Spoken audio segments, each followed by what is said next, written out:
السلام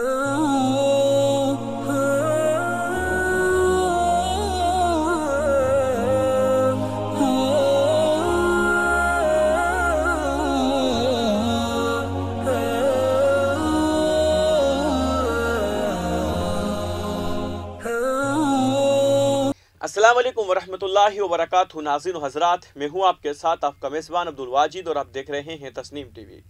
ارشاد ربانی ہے، اللہ عدل اور احسان اور صلہ رحمی کا حکم دیتا ہے اور بدی اور بے حیائی اور ظلم و زیادتی سے منع کرتا ہے۔ وہ تمہیں نصیحت کرتا ہے تاکہ تم سبق لو۔ قرآن کریم کی اس جامع ترین آیت کو سن کر بنی مخزوم کے سردار ولید بن مغیرہ نے کہا تھا کہ خدا کی قسم، اس میں ایک خاص حلاوت ہے اور اس کے اوپر ایک خاص رونق اور نور ہے۔ اس کی جڑ سے شاخیں اور پتے نکلنے والے ہیں اور شاخوں پر پھل لگنے والے ہیں۔ یہ کسی انسان کا کلام ہرگز نہیں ہو سکتا۔ حقیقت یہی ہے کہ اس آیت کے ایجابی اور تحریمی احکامات میں انفرادی اور اجتماعی زندگی کی فلاح و نجات کا مکمل پیغام ہے۔ عدل تو یہ ہے کہ حق واجب ہے کم و کساد ادا کر دیا جائے، لیکن احسان کریمانہ اور فیاضانہ رویہ کا تقاضا کرتا ہے۔ ایک ایسے طالب علم کی مارک شیٹ کو جو پیڑ کے نیچے تعلیم حاصل کر کے آیا ہو، اگر ایسی میں پڑھ کر آنے والے کے برابر کر دیا جائے تو کیا انصاف ہوگا؟ عدل کا تقاضا ہے کہ اول الذکر کے ساتھ احسان کا معاملہ کر کے اسے رعایت دی جائے۔ حسن سلوک کو معاملے میں مسلمان، کافر، انسان یا حیوان کی تفریق جائز نہیں۔ امام قرطبی کے مطابق کوئی شخص اگر گھر کی بلی کو خوراک نہ دے یا پنجرے میں بند پرندوں کی خبرگیری نہ کرے تو وہ کتنی ہی عبادت کر لے، محسنین میں شمار نہیں ہوگا۔ معاشرے کے خوشحال لوگ اگر اپنے رشتہ داروں تک کا خیال نہ رکھے تو دوسروں کے ساتھ انفاق کا معاملہ کیسے کریں گے، اور امیر و غریب کے درمیان کی کھائی کیسے ختم ہوگی؟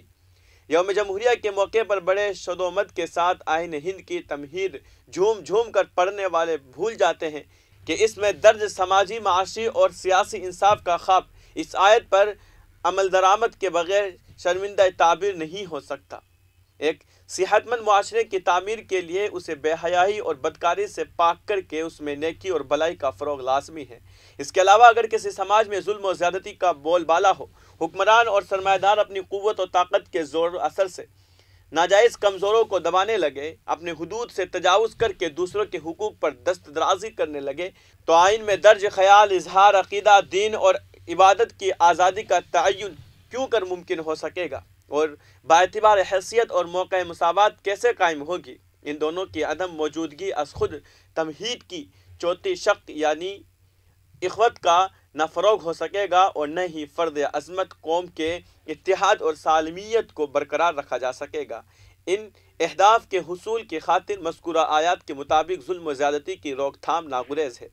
نبی کریم صلی اللہ علیہ وسلم نے فرمایا، ظلم کے سوا کوئی گناہ ایسا نہیں ہے جس کا بدلہ اور عذاب جلد دیا جاتا ہو، یعنی اخروی عذاب سے پہلے دنیا میں بھی اللہ تعالیٰ ظالم کو سزا دیتے ہیں، کیونکہ رب کائنات نے مظلوم کی مدد کرنے کا وعدہ فرمایا ہے۔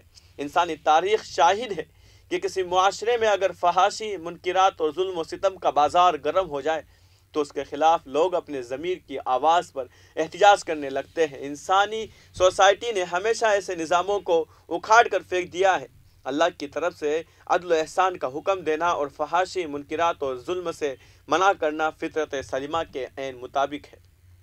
اسلام ان فطری رد عمل کو اسلامی جد و جہد قرار دے کر اسے قوت عطا کرتا ہے۔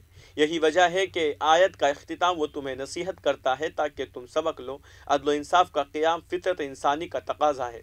ہر کوئی اس کی کوشش کرتا ہے، بیشتر لوگ ناکام کیوں ہو جاتے ہیں؟ اس سوال کا جواب قرآن حکیم میں یہ ہے کہ تمہارے رب کی بات سچائی اور انصاف کے اعتبار سے کامل ہے، کوئی اس کے فرامین کو تبدیل کرنے والا نہیں ہے۔